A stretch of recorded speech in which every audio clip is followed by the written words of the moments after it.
Hello and good Friday evening to you. For a little while now, what I've wanted to be able to do is to be able to control a couple of servos. Megapoints boards are brilliant. They've got the nice bounce for the semaphore signals, and they've got some nice settings for point signals. I'm not chasing the semaphore signal thing because the way I feel about the Megapoints controllers is they have got that down to a T. I'm not even going to try and recreate that. However, what I can do is point servos. So, what we have is one of my boards here, which has been reconfigured by some little jump wires and stuff to do 4 servos and 5 signals. So it's like a mixed-use signal servo board, which is nice. So, obviously, the Megapoints ones use lots of buttons and bits and bobs to set everything up, which is added hardware. You need the channels to be able to use those buttons. And I've got these boards. I'm not going to go and add a load of buttons on. And it also means that the 14 channels I've got available, you know, if you add 5 buttons, well, suddenly you've only got 9 channels. It's no good. However, what we do have is we have a serial interface. So, we've got this set up at the moment just to do some controlling. The 3-way I've wired in, that's right. This one is just randomly on here at the moment.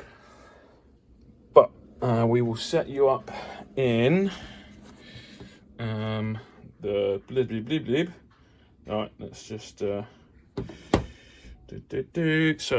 where's it gone? Here it is. Okay. Hopefully this is going to be all right. Let's just adjust this into the right place.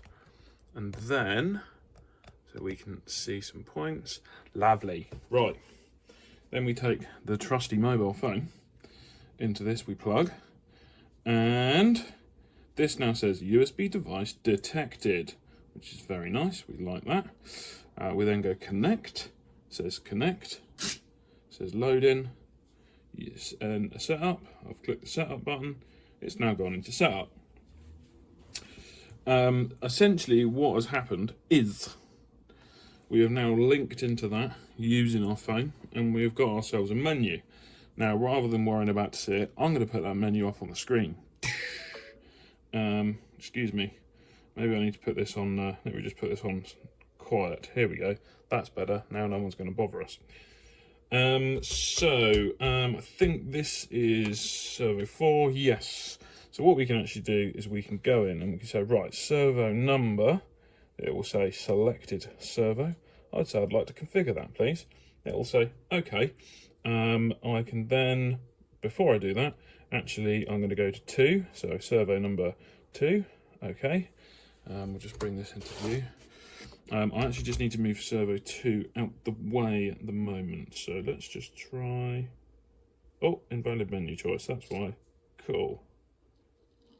No, that's going the wrong way. Just put that to mid. So I'm just tapping the low button here. And what I can actually do if I want, I don't know why it's telling me about a clipboard, is I can actually press L a few times. So if you watch that, you see, I send a couple of L's, it actually does a couple of moves. So low, we'll just check that point blade, needs another one. Right, we will save that, we'll go back, we'll go to servo 1, lovely jubbly. We will configure, no, oh, that's why, hit the wrong thing. There we go, servo 1, right, configure. Lovely. And again, we're now going to go through that process. That point blade is out the way. So I'm going to go high. We're going the right way. So I'm just going to give it a few highs and then it's going to get itself going over there, which is much nicer than pressing the button many times. And then when you get a bit closer, you can then just tap it a couple of times. Fuck off with your clipboard. Oh, a little bit more. Save that. Now what we can actually do is if we click the mid button, it will move us to the middle position. So we don't have to go all the way. We'll just tap up that low. Beautiful. We will save that. And yeah, if we want to if I click the menu button, we can go back and you can see all the different things that you can configure on there. So you can do high, low, center, reverse, you can change it, you can change the speed, and then you can test the servo. So if I press the test button, you'll see that it now tests. So what I'm going to do is I'm going to use that test just to move it out of the way. I'm going to go back, that saves it, and I'm going to do the same thing. So we'll do servo number 2. Thanks. Oh, excuse me. Servo number 2. Thank you. Selected servo 2. Configure. Off that one goes.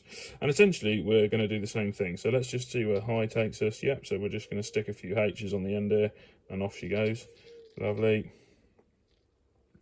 But you get the general idea that. So it's just.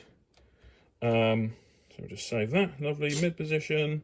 Just saves us from going all that way. I'm going to stick a few L's on there. Get a scooching. And then a little bit more. Oh, no, thank you. Beautiful. We'll save that. And we'll just do a test on that one. Lovely job. Great. And then if we go back, then what we can do is we can put it into run mode. At the moment, it is actually set straight on here. So it's currently set straight. That is set straight. If I then on here go back into run, the other ones are going to move a little bit. And then when we go to change this, we will actually get the servos moving in the right way. Oh, that's got a wire caught in it. That's not going to help it, is it? Yeah, and as they're moving around, the phone is actually telling us where things are going, what they're up to. Yeah, and at any point you can click the setup button. It takes you back into setup mode, and essentially just allows you to be excuse me, to be able to, you know, change something. If it's not quite, you can reverse one, or you can change the speed, and then when you're ready, click run, and yeah, and then you're back into run mode, and you can do your moving around your points. So that's about that, really, I think. Yeah, something a bit different for today. Hope you have a nice Friday. Okay, see you later. Bye now.